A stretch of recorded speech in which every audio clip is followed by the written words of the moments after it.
नमस्कार दोस्तों, आप सबका एक बार फिर से मेरे चैनल पे हार्दिक स्वागत। मैं आपका दोस्त विवेक उगना। आज का वीडियो दोस्तों मैं आप लोगों के लिए लेकर आया हूँ। बड़ा इंटरेस्टिंग वीडियो है और आई थिंक बहुत कम वीडियो आपको इस तरह के देखने को मिलेंगे। और मैं आप सभी दोस्तों से कहना चाहूँगा जो एस्ट्रोलॉजी में रुचि रखते हैं, चाहे आप कोई भी विद्या करिए, वैदिक एस्ट्रोलॉजी कीजिए या केपी करिए, लेकिन इस वीडियो को देखना प्लीज़ मत भूलिए। शुरू से लेकर लास्ट तक ये वीडियो को देखिए। बड़ा एक अच्छा टॉपिक है। और जब जो ये रूल है, आप अपने चार्ट में यदि ये रूल अप्लाई होता हो या किसी आपके रिलेटिव के चार्ट में, भाई बहनों के चार्ट में अप्लाई करके देखिए, आपको रिज़ल्ट बड़े मतलब जो मिलेंगे ना, देखकर आप हैरान हो जाएंगे। ये टॉपिक है कि जब कोई दो प्लैनेट आपस में एक दूसरे की राशि में बैठते हैं तो उनका रिज़ल्ट देने का जो बल है उनमें देखिए किस प्रकार बढ़ोतरी हो जाती है या कई बार नहीं भी होती। और कभी क्या होता है कि जो ये दो प्लैनेट के बीच में परिवर्तन होता है उनमें से कोई एक प्लैनेट उच्च का बैठा हुआ होता है। तो अब उच्च नीच का तो ज़्यादातर सभी को पता होता है, चाहे उनको एस्ट्रोलॉजी आए या ना हो। तो इंसान देखकर बड़ा खुश होता है कि मेरे चार्ट में बड़ा उच्च का प्लैनेट बैठा हुआ है, और बताने वाला भी कहता है जी उच्च का प्लैनेट है, ये रिजल्ट जो है बड़ा ज़बरदस्त देगा आपको, बस एक दशा आने की ज़रूरत है। बंदा भी सोचता है चपड़ा फाड़ धन वर्षा होगी, काम करने की ज़रूरत नहीं है। जैसे कि कुछ एस्ट्रोलॉजर बता देते हैं कि ये आपके शादी का बड़ा आपका भाग्य खुल जाएगा, तो बंदा काम करने छोड़ जाता है, अभी शादी तो हो ही जानी है, भाग्य अपने खुल जाएगा। तो इस तरह प्लैनेट किस तरह हमें धोखा देते हैं चार्ट में बैठकर कि हमें देखता कुछ है कि वो उच्च का बैठा हुआ है या वो नीच का बैठा बहुत बढ़िया रिजल्ट दे रहा होता है, और उच्च का बैठा तो कुछ भी नहीं देता, और बताने वाला हमें यही बता रहा है। ये वीडियो इसीलिए मैं लेकर आया हूँ कि जो सच्चाई है वो आपके सामने ला सकूँ कि जब दो प्लैनेट जो हैं एक दूसरे की राशि में बैठते हैं, जिसे हम कहते हैं कि प्रवर्तन ज्योतिष की आम भाषा में, तो उनका रिजल्ट देने का जो तरीका है वो किस तरह होगा। इस वीडियो को मैं शुरू करने से पहले आप सभी दोस्तों से, मित्रों से और खासकर उन दोस्तों से रिक्वेस्ट करूँगा, यदि आपने मेरा चैनल सब्सक्राइब नहीं किया दोस्तों प्लीज़ सब्सक्राइब कर लें और बेल का बटन दबाना ना भूलें, क्योंकि एस्ट्रोलॉजी से रिलेटेड जो भी वीडियो लेकर आऊँ, चाहे वो वैदिक हो या केपी हो, आप उसे मिस ना कर पाएँ। चलिए वीडियो शुरू करते हैं दोस्तों। ये चार्ट जो आपके सामने है, ये मेष लग्न का चार्ट है और लग्न में उच्च का सूर्य बैठा हुआ दोस्तों, और मंगल जो है अपनी मित्र राशि सिंह में 5th भाव में बैठा हुआ है। पहले तो मैं एक बात क्लियर कर देना चाहता हूँ आपको, ये शुरू करने से पहले, एस्ट्रोलॉजी में कोई भी प्लैनेट किसी भी भाव में हो, उससे जो पंचम या 9th भाव जो होगा उसको हम त्रिकोण भाव कहते हैं, ठीक है ना। तो इन प्लैनेट की आपस में एक तरह की युति मान के चलिए, ठीक है। जिस तरह की ये सूर्य जो है लग्न में बैठा हुआ है, मंगल 5th भाव में बैठा हुआ है। अब यहाँ पर हम युति जो है लग्न में मंगल की सूर्य के साथ मानकर चलेंगे और 5th भाव में मंगल के साथ सूर्य की मान के चलेंगे। अब इसको भी मैं क्लियर कर दूं क्यों। इसलिए कि कोई भी त्रिकोण उठा लीजिए, उनमें जो राशियां होंगी उनके गुण सेम होंगे, उनके नक्षत्र वो सेम होंगे। इसलिए सिंपल भाषा में जो किसी राशि में कोई प्लैनेट होगा उससे त्रिकोण वाली राशि में जो प्लैनेट होगा उन दोनों की युति मान के चलेंगे। हाँ, वो प्लैनेट जैसे कि मान लो मंगल 5th भाव में, इसके जो गुण है मंगल में वो 5th भाव और प्लस जो सिंह राशि है उसके गुण होंगे। लेकिन जब इसको हम लगन में ले जाएंगे या लगन में मानकर चलेंगे, प्रेडिक्शन देते हुए, एनालिसिस करते हुए, तो वहाँ पर इसका जो प्रभाव है 70% रहेगा, और जो प्लैनेट बैठा हुआ उसका प्रभाव जो है 100% होगा, ठीक है। अब चलिए, इस चार्ट में परिवर्तन के कारण सूर्य पंचम भाव में भी सबग्रही अपनी राशि में माना जाएगा, ठीक, जो मैंने बात आप लोगों से की। अब सूर्य की स्थिति और बल का अनुमान लगाते हैं इस चार्ट में, और इसी प्रकार मंगल भी लगन में अपनी सब राशि में माना जाएगा। जब मंगल अपनी राशि भाव में असर देता है तो उसकी ताकत सब ग्रही मतलब सब राशि में होने के कारण दोस्तों मित्र राशि से ज़्यादा हो जाएगी। ये बात आप लोग जानते हैं जो भी केपी एस्ट्रोलॉजी या वैदिक एस्ट्रोलॉजी करते हैं कि कोई प्लैनेट की जो वैल्यू है या उसका रिजल्ट देने की जो ताकत है, यदि प्लैनेट अपनी राशि में उसकी ताकत ज़्यादा होती है, यदि अपनी मित्र राशि में बैठ जाए उसकी ताकत थोड़ी सी कम होती है। अब इसको ये भी मान सकते हैं कि वो अब क्योंकि वो सब ग्रही में है, अपनी राशि में है, तो 75% उसकी आप इसको एग्जांपल जो है मान के चलिए कि उसकी स्ट्रेंथ या उसका रिजल्ट देने में 75% दे सकता है वो। जबकि यदि वो अपनी मतलब एग्जांपल लेनी है तो मित्र राशि में वो 50%। अब इस चीज़ के कारण यहाँ पर मंगल और अधिक शक्तिशाली होकर ज़्यादा प्रभाव देगा, क्योंकि मंगल जो है वो अपनी मेष राशि में माना जाएगा, क्योंकि जैसे कि बात की कि वहाँ पर यदि 50% रिजल्ट दे रहा है तो वहाँ पर वो 75% देगा। तो उसका जो रिजल्ट देने का ताकत है मंगल की दोस्तों यहाँ पर बढ़ गई। और अब यहाँ पर जैसे कि मैंने कहा पहले भी अब भी कि सूर्य मंगल को अब जन्म से ही दोनों स्थानों में माना जाएगा। तो जब आप इस तरीके से प्रेडिक्शन करेंगे तो रिजल्ट जो है आपको बड़ा ज़बरदस्त मिलेंगे। और अब कह सकते हैं कि सूर्य के परिवर्तन के बाद सूर्य अपनी उच्च राशि में जो था, अब मान के चलिए कि सूर्य, अब ये चीज़ तो हमने बात कर ली कि आपस में दोनों इस तरीके से मान के चलिए कि दोनों लग्न में है दोनों वहाँ, लेकिन अब उनमें आपस में परिवर्तन भी है। अब यदि परिवर्तन है तो सूर्य अपनी उच्च राशि छोड़ेगा और अपनी वो सब राशि में जाएगा। अब उच्च राशि में कोई भी प्लैनेट हो दोस्तों वो 100% रिजल्ट देता ही देता है, ठीक है ना। अब देखिए वहाँ वो 100% रिजल्ट दे रहा था और जब वो अपनी राशि में जाएगा 75% रिजल्ट देगा, मतलब उसकी रिजल्ट देने की जो परसेंटेज है वो 25% इसको कह सकते हैं कि कम हो गई। लेकिन अब यदि देखा जाए कि दोनों प्लैनेट जो हैं वो आपस में मित्र भी हैं। अब देखिए सूरज का रिजल्ट देने की, मंगल का तो हमने देख लिया कि वो अपनी सब राशि में था और वहाँ से वो अपनी उस राशि में गया, तो उसको जो परसेंटेज है वो आप मान कर चलिए कि 50% वो मान लीजिए, 75% वो मान के चलिए, ठीक है ना। तो इस प्रकार उसका मंगल का रिजल्ट जो है बढ़ा। अब सूरज का, सूरज लग्न में है 100% अब उसको मान के चलिए, फिर उसका परिवर्तन 75% उसको मान के चलिए, फिर वो अपनी सब राशि में आया, ठीक है ना, 50% उसको मान के चलिए, परिवर्तन से 50%, अपनी राशि में 75%।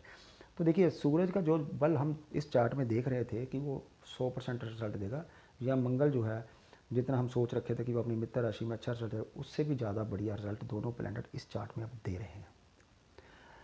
अब एक चार्ट मैं आप लोगों के लिए सेम यही लेकर आ रहा हूँ, उसमें अब ये देखिए, ये चार्ट आपके सामने है।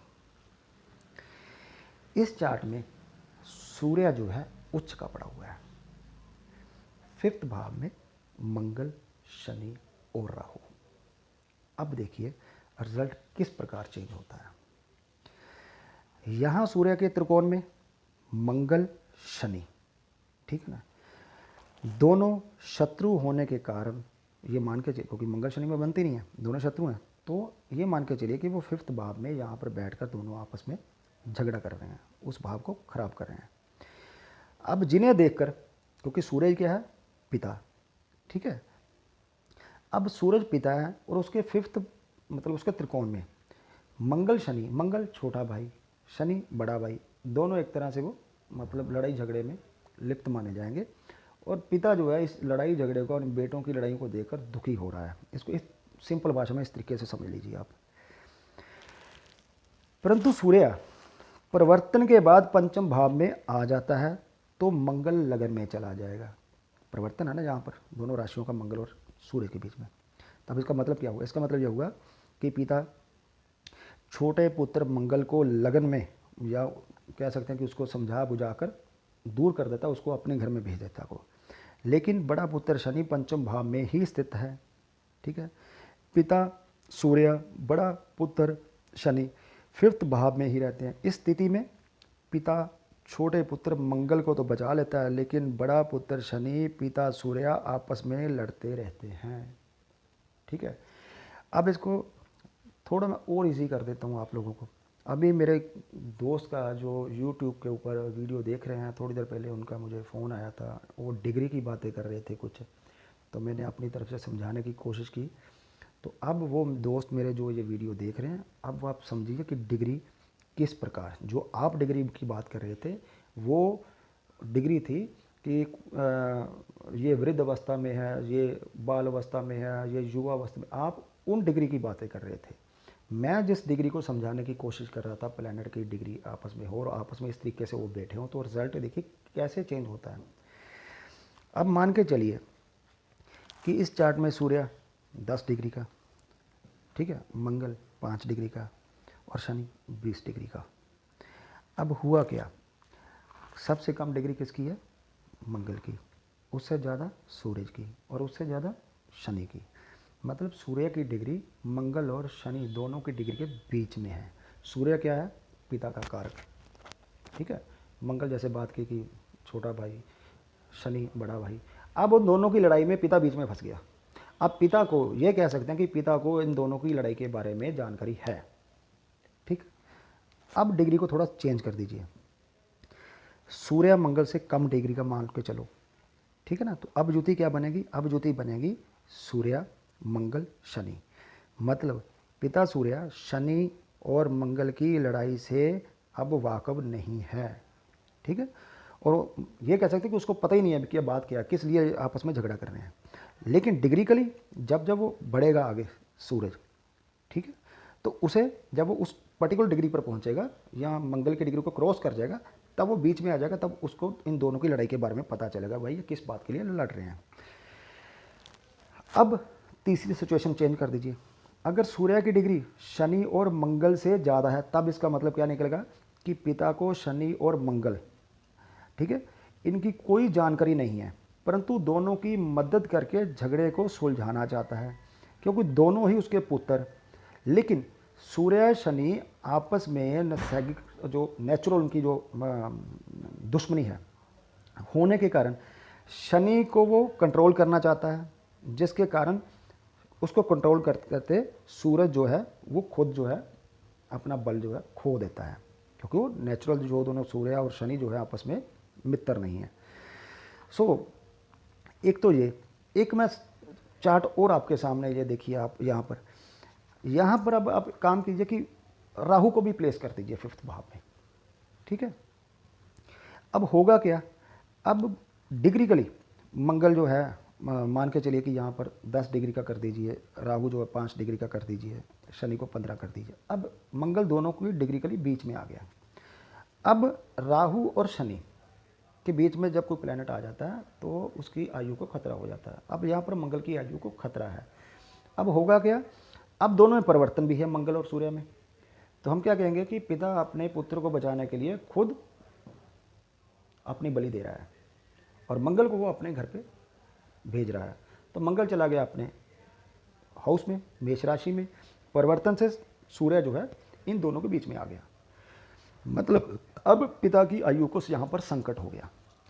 अब कहने का मेरा मतलब ये है कि सूर्य उच्च राशि में होकर भी पूर्ण उच्च नहीं है। वो देखने में लग रहा है कि यहाँ पर देखिए कि सूर्य उच्च का है। आम भाषा में हम क्या करते हैं कि एस्ट्रोलॉजर के पास गए, वो देखा मेष लगन, वो हो ये तो उच्च का सूर्य बैठा हुआ है, ठीक है, लगन का मित्र है। तो मेरे कहने का मतलब कि इतना आप इजी नहीं है, आप थोड़ा सा उसके ऊपर मेहनत कीजिए, इन चीज़ों को समझने की कोशिश कीजिए और बाकी भी जो ग्रह हैं इसी तरह आप उनको समझिए थोड़ा सा, आपको बड़ा रिजल्ट जो है चौंकाने वाले मिलेंगे भी, ऐसा भी होता है। सो इसका मतलब ये हुआ कि सूर्य उच्च राशि में होकर भी यहाँ पर पूर्ण उच्च नहीं है दोस्तों, और अपनी पूर्ण शक्ति दिखाने में वो असमर्थ है। अब यहाँ पर क्या है, सूर्य पीड़ित हो जाता है।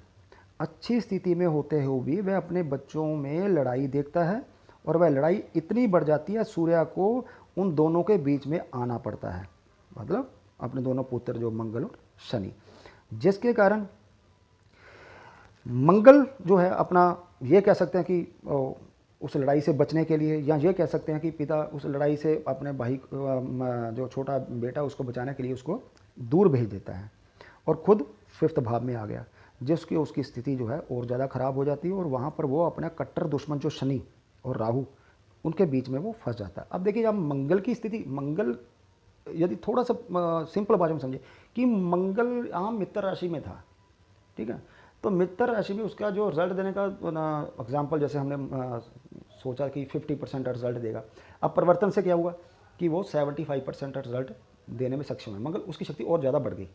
लेकिन जो सूर्य उच्च का था, जो पहली एग्जाम्पल थी जहाँ पे हम कह रहे हैं कि सूर्य जो है 200% रिजल्ट दे रहा है, उच्च से भी बढ़कर रिजल्ट दे रहा है, लेकिन अब इस स्थिति में वो बेचारा इतनी बुरी तरह फंस चुका है कि अब वो उच्च का रिजल्ट देने में सक्षम नहीं रहा। हाँ, लेकिन एक चीज़ याद रखिए कि प्लैनेट देखिए 3 तरीके से जो है अपना रिजल्ट देता है हमें।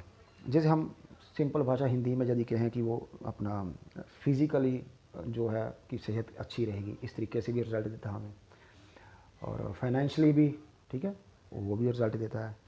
और तीसरा होता है कि दैविक, मतलब कोई भी प्लैनेट हो 3 तरीके से रिजल्ट देता है। अब यहाँ पर सूर्य फंस चुका है, ठीक है, माना सूर्य फंस चुका है, लेकिन एक चीज़ मत भूलिए, इस चार्ट में यदि हम देखें वो ये है कि ग्रह अपनी अपनी भाव राशि के अनुसार गुणों को एक दूसरे को आदान प्रदान करते रहेंगे। जैसे कि शनि 10th और 11th हाउस का भी लॉर्ड होने के कारण केंद्र त्रिकोण में युति संबंध भी सूर्य से बनाएगा, जिसके फलस्वरूप उसको जो वो रिजल्ट है, उन भावों के रिजल्ट हैं, वो तो देखिए उसको मिलने ही मिलने हैं, ठीक है।